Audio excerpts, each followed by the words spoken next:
Hi hello welcome back to Indian Insta cooking. இன்னைக்கு நம்ம பார்க்க போகிறது நவராத்திரி ஸ்பெஷல் வீடியோ தாங்க. நவராத்திரி முன்னிட்டு நம்ம அம்மனோட ஒவ்வொரு அவதாரங்களை பற்றியும் அவங்களோட சிறப்புகளை பற்றியும் பார்த்துட்டு வரோம். அந்த வகையில் நவராத்திரி 5ஆம் நாளான இன்னைக்கு நம்ம பார்க்க போகிற அம்மனோட பேர் ஸ்கந்தமாதா. வாங்குங்க இந்த அம்மனோட கதை என்னன்னு சிறப்பு என்னன்னு பார்த்துடலாம். ஸ்கந்தமாதா அப்படின்னு ஏன் இவங்களை கூப்பிடுறோம் அப்படின்னு பார்த்தீங்கன்னா, ஸ்கந்த அப்படின்னா நம்ம முருகப்பெருமானை குறிக்குதுங்க. ஏன்னா முருகப்பெருமானனு இன்னொரு பேர் ஸ்கந்தன் அப்படின்னு நம்ம சொல்லுவோம். அதனால ஸ்கந்தனோட அம்மா, அதாவது ஸ்கந்தமாதா அப்படின்னு இவங்களுக்கு பேர் பெற்றிருக்காங்க. வாங்க இப்ப அம்மனோட கதை என்னன்னு கேட்டுடலாம். முன்பொரு காலத்துல ஆதிபராசக்தியின் திருவுருவமான சதி தேவி சிவனை மனம் முடிக்கணும்னு ஆசைப்பட்டு அவங்கள திருமணம் முடிச்சிடுறாங்க. அதுக்கப்புறம் கொஞ்ச நாளுக்கு அப்புறம் சதி தேவி இறந்தும் போயிடுறாங்க. இதை தாங்க முடியாத சிவபெருமான் தவ கோலத்துக்கு போயிடுறாங்க. தவ நிலையில இருக்க சிவபெருமான தேவர்கள் எல்லாரும் சேர்ந்து எப்படியாவது சிவபெருமானை எந்திரிக்க வைக்கணும் அப்படின்னு யோசிக்கிறாங்க. ஏன்னா தாரகாசுரன்ற அரக்கனோட கொடுமை தாங்க முடியாத தேவர்கள் அவங்கள அழிக்க முடிஞ்ச ஒரே ஒருத்தர் சிவபெருமானோட மகனாதான் இருக்க முடியும்னு தெரிஞ்சுக்கிறாங்க. அதனால சிவபெருமான தியான நிலையிலிருந்து வெளியே கொண்டு வரணும்னு நினைக்கிறாங்க. இதற்கு இடையில பார்வதி தேவி மறு ஜென்மம் எடுத்து பிறக்கிறாங்க. பார்வதி தேவி சிவனை அடைகிறதுக்காக பெரும் தவத்துல ஈடுபடுறாங்க. இந்த நிலையில தேவர்கள் எல்லாரும் காமதேவாவை போய் அணுகுறாங்க. காமதேவாட்ட எப்படியாவது சிவனை வசியம் பண்ணி எப்படியாவது தியான நிலையிலிருந்து களைய வைக்கணும்னு வேண்டிக்கிறாங்க. காமதேவாவும் சரி அப்படின்னு சொல்லி ஒத்துக்கிறாரு. அன்பிற்குரிய கடவுளான காமதேவா அவர்கள் சிவனோட தியானத்தை கலைக்கிறதுக்கு முயற்சி செய்யறாரு. வசியம் செய்ய ஆரம்பிக்கிறாரு. அதனால சிவனுக்கு பெரும் கோபம் வந்துருது. அதனால தன் 3ஆம் கண்ணான நெற்றிக்கண்ணை திறந்துடுறாரு. அதுல இருந்து தீ வெளிப்பட ஆரம்பிக்குது.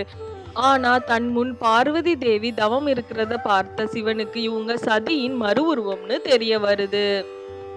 அந்த தீயும் காமதேவாவோட வசியத்தாலையும் அந்த தீயானது 6 பாகங்களா பிரிஞ்சு கீழே விழுகுது. அந்த 6 பாகங்களா இருக்கிறது யாருமே கிடையாதுங்க, நம்ம ஸ்கந்த தேவான்னு அழைக்கிற நம்ம முருகப்பெருமான் தான்.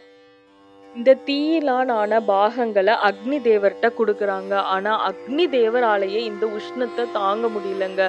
உடனே அவரு கங்கைகிட்ட போய் கொடுக்குறாரு.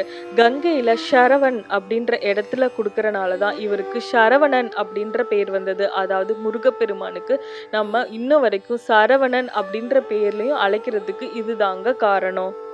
6 ரூபமான முருகப்பெருமான கார்த்திகை பெண்கள் வளர்த்துட்டு வராங்கங்க. சிறிது நாளுக்கு அப்புறம் கார்த்திகை பெண்கள்ட்ட இருந்து அம்மன் முருகப்பெருமான வாங்குறாங்க. அப்படி வாங்கும்போது தன் கை படும்போது முருகப்பெருமான் 6 ரூபமா இருக்கிறவர் ஒரு ரூபமாகவும் 6 தலைகள் உள்ளவராரும் தோன்றாரு. அப்படிதாங்க நம்ம முருகப்பெருமான் உருவானாரு. இதனால தாங்க இந்த அம்மனை நம்ம ஸ்கந்தமாதான்னு கூப்பிடுறோம். அதாவது ஒரு உருவமும் 6 தலைகளும் கொண்ட தன் மகனை தன் மடியில அமர்த்தி வைத்திருப்பதாக அமைஞ்சிருக்காங்க.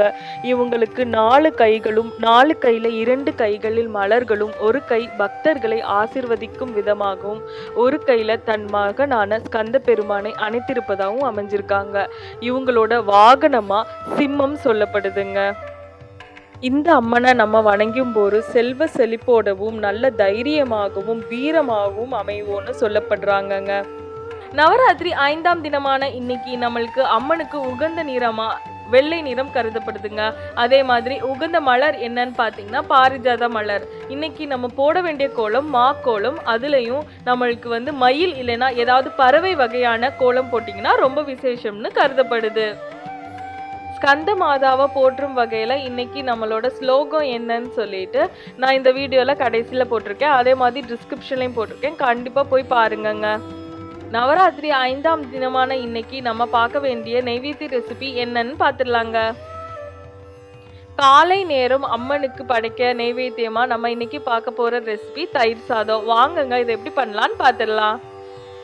இதுக்கு தேவையான பொருட்கள் என்னென்ன அப்படின்னு பார்த்தீங்கன்னா, எண்ணெய் ஒரு 2 டேபிள் ஸ்பூன் அளவு, கடுகு 1 டீஸ்பூன் அளவு, உளுந்தம்பருப்பு 1 டீஸ்பூன், பச்சை மிளகாய் ஒரு 3, மல்லி இலை கொஞ்சோண்டு, வடிச்ச சாதம் 1 பவுல் அளவு, பெருங்காயத்தூள் தேவையான அளவு, உப்பு தேவையான அளவு, கட்டி தயிர் 1 கப் அளவு, பால் ஒரு 1/2 கப்.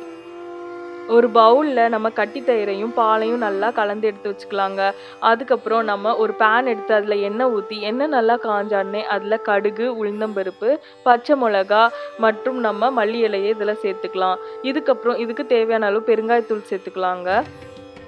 இப்போ இதை நல்லா கிளறி விட்டு நம்ம ஏற்கனவே எடுத்து வச்சிருந்த தயிரும் பாலையும் இதில் கலந்துடலாம். இப்போ அதுக்கு தேவையான அளவு உப்பு மட்டும் கொஞ்சோண்டு சேர்த்து இதை நல்லா கிளறி விட்டுக்கோங்க. நம்ம எடுத்து வச்சிருந்த சாதத்தில் இப்போ இந்த தயிர் எல்லாத்தையும் சேர்க்க போகிறோங்க. சேர்த்துட்டு இந்த மாதிரி நல்லா கிளறி எடுத்தோம்னா அம்மனுக்கு ஏற்ற நெய்வேத்தியம் தயாராகிடுச்சு. மாலை நேரத்தில் அம்மனுக்கு நெய்வேத்தியமாக படைக்கிறதுக்கு நம்ம பார்க்க போகிற ரெசிபி நிலக்கடலை சுண்டல். வாங்குங்க, இதை எப்படி பண்ணலான்னு பார்த்துடலாம்.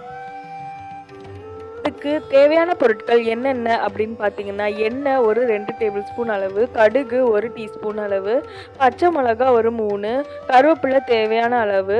நான் கடலைப்பருப்பை ஏற்கனவே வேக வச்சு அதை உடச்சி எடுத்து வச்சுருக்கேன், அது ஒரு கப் அளவு. தேங்காய் ஒரு 2 டேபிள் ஸ்பூன் அளவு, மாங்காவை சின்ன சின்னமாக வெட்டி அது ஒரு 3 டேபிள் ஸ்பூன் அளவு, பெருங்காயத்தூள் தேவையான அளவு, உப்பு தேவையான அளவு.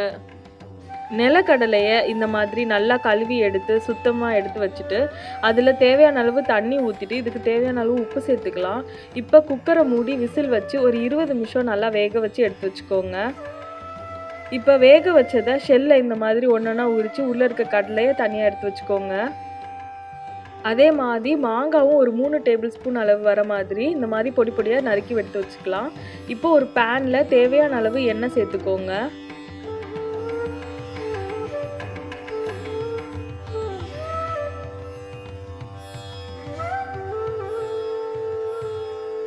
எண்ணெய் நல்லா சூடான பிறகு அதில் தேவையான அளவு கடுகு, பச்சை மிளகா, கருவேப்பிலை இதெல்லாம் சேர்த்துக்கலாம்.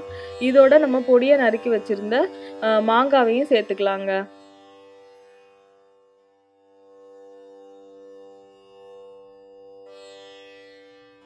இப்போ இதில் பெருங்காயத்தூள் சேர்த்துட்டு அதுக்கப்புறம் அவிச்சு வச்ச நிலக்கடலையை இதில் சேர்த்துடலாம். சேர்த்துட்டு இதுக்கு தேவையான அளவு தேங்காய் துருவி போட்டுட்டு அதோட தேவையான அளவு உப்பு சேர்த்து நல்லா கிளறி எடுத்தோம்னா சூடா சுவையா அம்மனுக்கு தேவையான நெய்வேத்தியம் தயாராகிடுச்சு.